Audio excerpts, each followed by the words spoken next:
कहानी 3 दोस्तों की है जिनका नाम विक्रम, सुनील और जॉन होता है, जो बंबई शहर में नौकरी करने के लिए आते हैं। तीनों बचपन के दोस्त कुछ कर दिखाने का सपना लिए इस भीड़ भाड़ वाली जगह में अपना मुकाम पाने के लिए दर दर भटकते हैं। उन्हें कोई भी रास्ता नजर नहीं आता।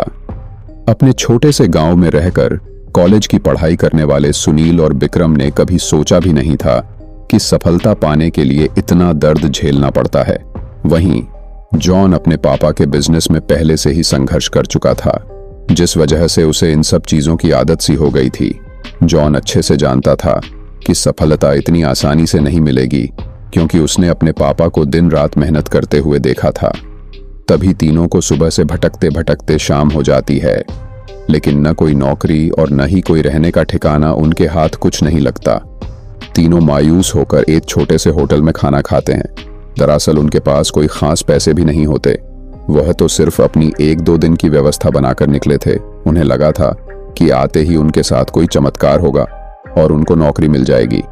तीनों एक बिल्डिंग के पास पहुंच जाते हैं। कुछ देर बाद सभी बिल्डिंग के गेट के पास बैठ जाते हैं। 1-2 घंटा बैठे हुए गुजर जाते हैं। तभी बिल्डिंग के चौकीदार की नजर उन पर पड़ती है और वह जोर की आवाज में उन्हें डांटते हुए कहता है, कौन हो तुम लोग? यहां क्यों बैठे हो? तीनों अजनबी शहर में किसी को पहचानते नहीं और न ही उनका कोई ठिकाना है। तीनों अपनी जगह पर जल्दी खड़े हो जाते हैं और अपनी बात चौकीदार को बताते हैं। चौकीदार को तीनों की हालत देखकर उन पर तरस आता है। उसे एहसास होता है कि कुछ सालों पहले ऐसे ही वह काम मांगने आया था।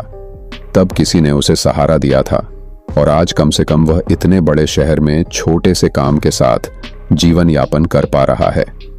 जॉन उन तीनों में थोड़ा समझदार होता है। वह चौकीदार से कहीं रहने के जुगाड़ की बात कहता है, क्योंकि उसे पता है कि अभी उनकी हालत किराया देने की नहीं है, तो उन्हें कोई बिना किराया के कमरा क्यों देगा। तभी चौकीदार अपने एक दोस्त से फोन पर बात करता है, जो वहीं से कुछ ही दूर बंगला नंबर 17 में साफ सफाई का काम करता है। चौकीदार अपने दोस्त को सारी बात बताता है।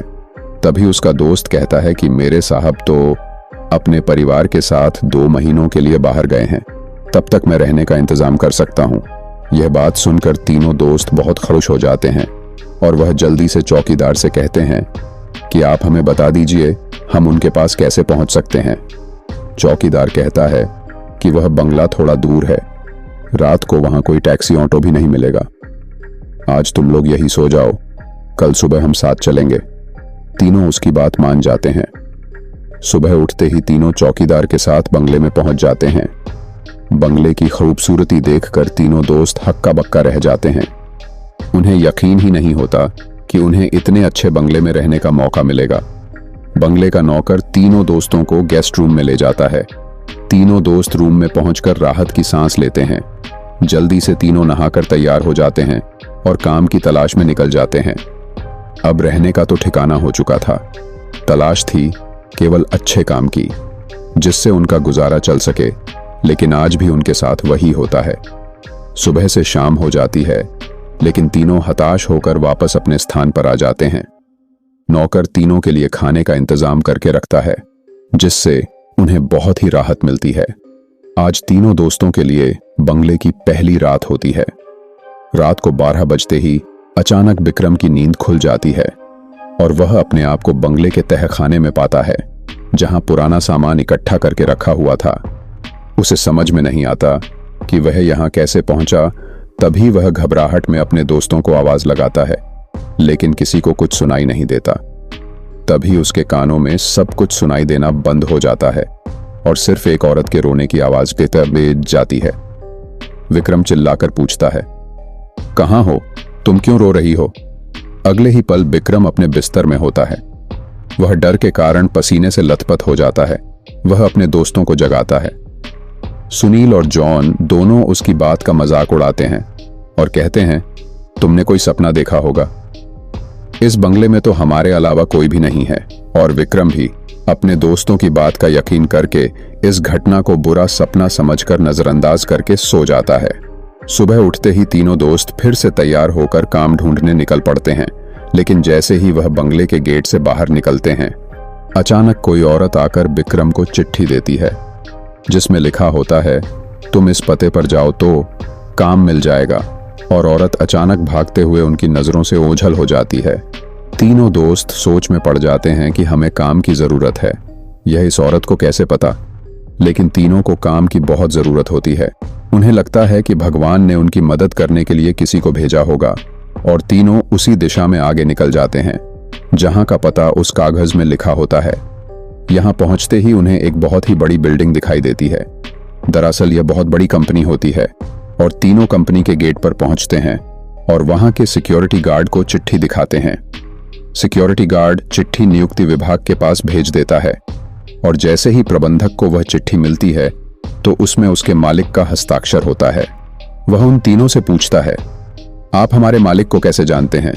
तभी विक्रम जवाब देते हुए कहता है, मैं तुम्हारे बॉस का दोस्त हूं। अब प्रबंधक के पास इनको काम न देने के अलावा कोई विकल्प नहीं होता। इस कंपनी के मालिक का हस्ताक्षर जो उस चिट्ठी पर मौजूद था। कंपनी के मालिक 7 दिनों की ट्रिप पर विदेशी कंपनियों के दौरे में थे और उस बीच उनसे कोई संपर्क नहीं था। इसलिए प्रबंधक ने उन तीनों को काम पर रख लिया और अपने साथ उन्हें काम की जगह दिखाने ले गया। लेकिन विक्रम अचानक ही दूसरे रास्ते की तरफ मुड़ जाता है और वह सीधे बॉस के चैम्बर के सामने पहुंचता है और दरवाजे के ताले को पासवर्ड से खोल देता है। कंपनी का प्रबंधक यह देखकर के आश्चर्यचकित रह जाता है। उसे यकीन ही नहीं होता कि जो पासवर्ड केवल कंपनी के मालिक को पता है वह इसे कैसे पता चला। अब प्रबंधक उसे कोई खास आदमी समझने लगता है। उसे पूरा यकीन हो जाता है कि हो ना हो यह व्यक्ति बॉस ने ही भेजा है और वह उसे बिना रुके हुए अंदर जाने की इजाजत दे देता है। जॉन और सुनील यह सब देखकर समझ नहीं पाते कि विक्रम को यह सब कैसे पता। तभी अचानक विक्रम सभी को बॉस के चेंबर से बाहर जाने को कहता है और चेंबर का दरवाजा बंद कर देता है। कुछ ही घंटों के बाद प्रबंधक को बॉस का फोन आता है और बॉस प्रबंधक से पूछता है कि मेरे कंप्यूटर को किसी ने इस्तेमाल किया था। तभी प्रबंधक सारी बात बता देता है। बॉस गुस्से में मैनेजर को बोलता है, जल्दी से जाओ और उसे रोको, नहीं तो मैं बर्बाद हो जाऊंगा। और जैसे ही प्रबंधक चैम्बर का दरवाजा खोलता है तो वह देखता है विक्रम बेहोश पड़ा है। प्रबंधक अपने सुरक्षा कर्मियों से उसे उठाने को कहता है और कुर्सी पर वापस बैठाता है। तभी विक्रम को होश आता है। प्रबंधक गुस्से में विक्रम को बोलता है, तुमने क्या किया? मेरे बॉस बहुत नाराज है। लेकिन विक्रम को कुछ याद नहीं कि वह अपने बंगले के गेट से यहां तक कैसे आया है। दरअसल वह बंगला पहले उसी बॉस का होता है और बॉस ने बंगले को अपने ऑफिस की एक लड़की के लिए खरीदा था और कभी कभी साथ रहता था जो कि उसके कंपनी में काम करती थी। बॉस पहले से ही शादीशुदा था और यह बात अच्छे से जानता था कि एक ना एक दिन वह लड़की उसके लिए खतरा बन सकती है। इसलिए वह उसकी निजी अश्लील वीडियो रिकॉर्ड कर लेता है और जब एक दिन लड़की को यह बात पता चलती है तो दोनों में खींचातानी करते हुए लड़की के सर में चोट लग जाती है और वह दम तोड़ देती है। बॉस बंगले के गार्डन में ही लड़की को दफना देता है और लड़की की मौत के साथ ही उसका राज दफन हो जाता है। लेकिन जब उस बंगले में तीनों दोस्त जब फर्स्ट टाइम आते हैं तो विक्रम गार्डन में घूमते घूमते उस जगह पर अपना पैर रख देता है जहां उस लड़की को दफनाया गया था। जिस वजह से उस लड़की का सीधा संपर्क विक्रम से बन जाता है।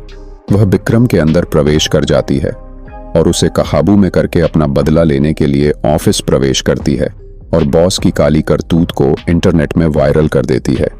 बॉस को विदेश से ही गिरफ्तार कर लिया जाता है। उसका काला चिट्ठा सबके सामने खुल जाता है और वह बेनकाब हो जाता है। उस लड़की ने मरने के बाद भी अपना बदला ले लिया था। अब शायद उसकी आत्मा को शांति मिल जाएगी। तीनों दोस्त उस बंगले को बुरा सपना समझकर भूल जाते हैं और इस दर्दनाक भूतिया कहानी का अंत हो जाता है। मिलते हैं एक नई कहानी के साथ। वन जोन हॉरर चैनल को सब्सक्राइब करें।